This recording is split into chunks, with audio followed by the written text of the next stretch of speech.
Good morning. 8 o'clock this morning we gave the miners' families a full briefing and gave them an understanding where the operation is heading and what we hope to achieve. I can tell you that they're extremely frustrated, and I can understand their frustration in relation to the time it's taken to effect any type of rescue, but as I previously said, safety is paramount to me.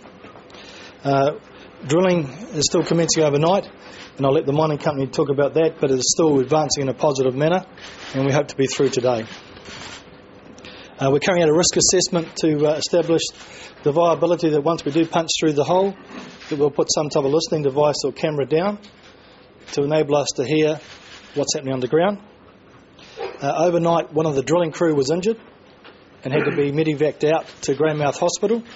Originally, we thought he had some type of break in his leg, but it is just a sprain, and that probably gives you some idea of the nature of the crew and the conditions they're working under. This is extreme dense bush, and these guys are working 24 hours a day and giving it their best shot, so some of these are with him. This morning at 0600 hours, the New Zealand Defence Force Army deployed their robot into the tunnel to look to see what we could find. At 8 a.m. this morning, they contacted me and told me the robot had broken down and is now inside the tunnel and no longer will be used.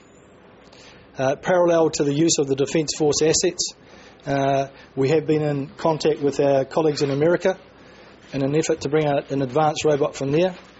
In parallel to that, we are negotiating with Western Australia to bring an advanced robot from them. We are liaising with New Zealand Air Force in an effort to have that hooked into me as soon as possible. Now, those inquiries were continuing in parallel to the use of the New Zealand Defence Force assets, and as soon as those assets can be obtained, they will be used and deployed.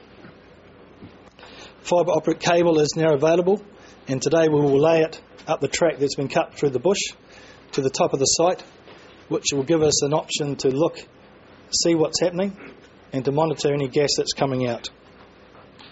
Experts still tell us that the levels of toxicity and air underground are still too unstable to send rescue teams in. They do fluctuate depending on the biometric conditions, and Peter will cover that, but at the end of the day, safety is paramount in relation to sending teams in. Seismic activity is being monitored through listening, and simply what I'm talking about there is that Peter will cover that.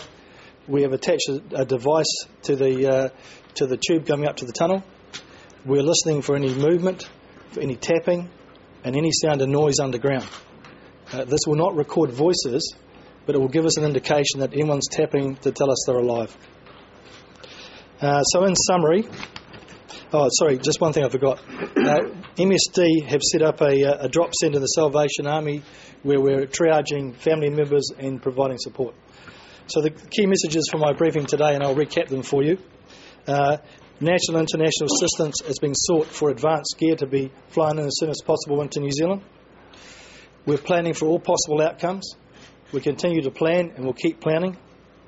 This is a very serious situation, and the longer it goes on, hopes fade, and we have to be realistic. We're dependent on expert evidence to tell us daily at what stage we're at, so we can advance our rescue operation.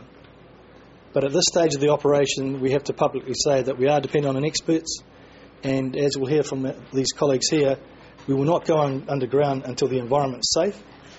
As soon as I'm able to deploy assets from America or Australia, we will be again advancing our opportunities to go underground using a robot. Thank you. Good morning. Just to reiterate what Gary was saying before, our operation hasn't changed as far as gas analysis goes. We are still heavily reliant on the gas analysis we get from the borehole. Not so much for toxicity, for explosibility. That is the key area for our rescue personnel to ensure the safety of not only our teams, but to not jeopardise the safety of the miners that we're actually trying to rescue. We are still in the phase of rescue. It may seem that they're sitting and waiting, but that's what they're ready to do. They're ready to sit and wait until it's all right for them and it's all right for the guys underground.